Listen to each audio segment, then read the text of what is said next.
And our good friend Seamus Bruner was the author of that article. He's with the Government Accountability Institute.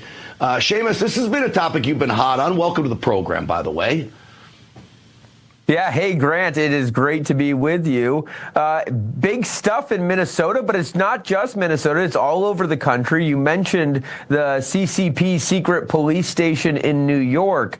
That was busted by the FBI. But there have been numerous investigations and reports that show these secret police stations are not just in New York. They're all throughout the country. There's at least a half a dozen, 7 or 8 other secret police stations that the FBI has not busted yet. And so we got a tip that in Minnesota there is actually an organization that does a lot of the same things that this secret police station. You mentioned these overseas Chinese service centers, OCSC. They were listed on a bunch of CCP websites alongside the New York secret police station. So we started digging into it, and the more we looked, the more we found connections to Tim Walz. Senator Amy Klobuchar has taken money from some of the people close to this OCSC. And the whole thing reeks to high heaven. Senator Tom Cotton actually blasted out our report today,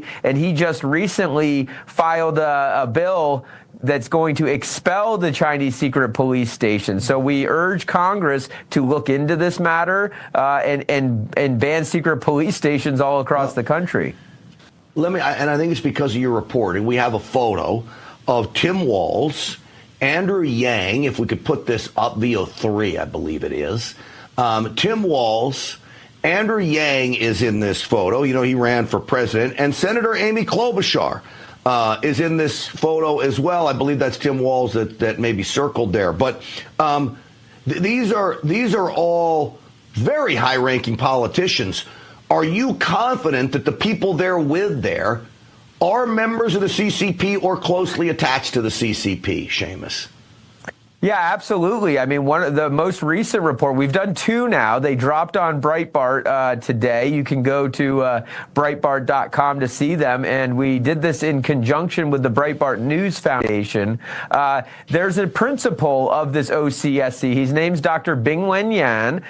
He went to China and got training by the Ministry of Public Security on how to be a security liaison officer, a consular protection liaison officer. And by the way, the Ministry of Public Security, that's like China's FBI. That is the agency that runs the secret police stations in America. And this guy, he was a professor at the University of Minnesota. He's kind of a figure in the community. He runs the OCSC. He was at the fundraisers for Tim Walz. He's at a lot of events with Tim Walz as well as Amy Klobuchar.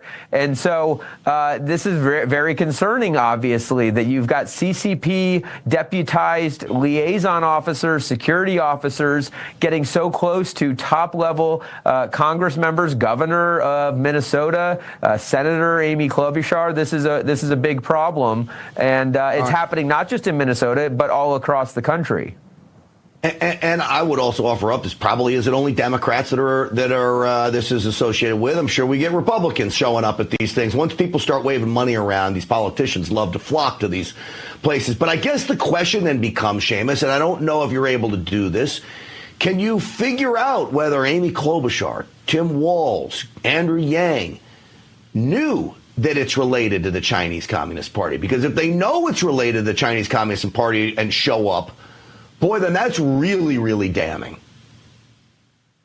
Yeah, well, look, like in the case of Tim Walz, he is clearly a Sinophile. He has been going to China for decades. He's taken dozens of trips to China. He had his honeymoon in China. He's spoken very favorably of China. I wouldn't go as far as to say that he's a Chinese compromised operative, but I don't know how such a person could do such things if they're, patriotic. Why would you speak so highly of China? Why would you go to China so many times? As far as Amy Klobuchar, I mean, senators need money, and they'll take it from anyone. So I'm not going to accuse her of being compromised of China. But it is all very suspicious, and they certainly should know better.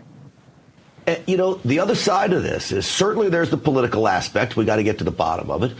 But these service centers, I've heard that they can operate like mob bosses, and they'll go into small businesses. They'll wring the arm of Chinese business owners. They threaten families to do spying for them. All of this kind of heavy-handed activity goes on. Did you see any evidence of that? Well, yeah, a lot of people ask, like, what do you mean by a secret police station? Why would the CCP want secret police stations? And the New York example is the best example because what they do is, here's how it works, is a Chinese dissident, someone who wants to get out from under the boot of the CCP, they, scrape together enough money to come to the United States looking for opportunities and freedom. They love our Constitution. There's many, many great Chinese emigres here who are critical of the CCP. Well, of course, the CCP does not like that. They do not like their citizens coming to the United States and speaking out against the CCP. And so in New York, the reason why the FBI busted this thing is because they're harassing these dissidents. They're threatening their family back home in China, and they're doing all sorts of sort of racketeering mob boss-like behavior. And so the fact that in Minnesota there is a very similar organization, we have not yet seen examples of harassment or abuse or violence against any of the Chinese emigres in Minnesota, but there's other things going on, sort of like influence operations and espionage operations, and also putting out propaganda. Here's the thing we saw the Minnesota example doing is they were rounding up all sorts of COVID supplies during the pandemic, PPE, masks and gowns and all this stuff, and shipping it from the United States back to China. And we know actually now, thanks to a Reuters investigation, that was one of the CCP's tactics, is put a strain on the United States COVID supplies. And so this organization in Minnesota appears to have participated in that, and all of the rest of the activities are sort of similarly shady. Like, they are not pro-American, they are pro-China activities. Yeah. Well, it's amazing reporting, all of it, what you and the Government Accountability Institute do, and of course our friends at Breitbart. It's great stuff. It's eye-opening. I think a lot of Americans don't understand what's going on right on U.S. soil. But thank you for your reporting, Seamus, and I would urge people to go to Breitbart.com and check out the articles for themselves. Thank you. Thanks, Grant.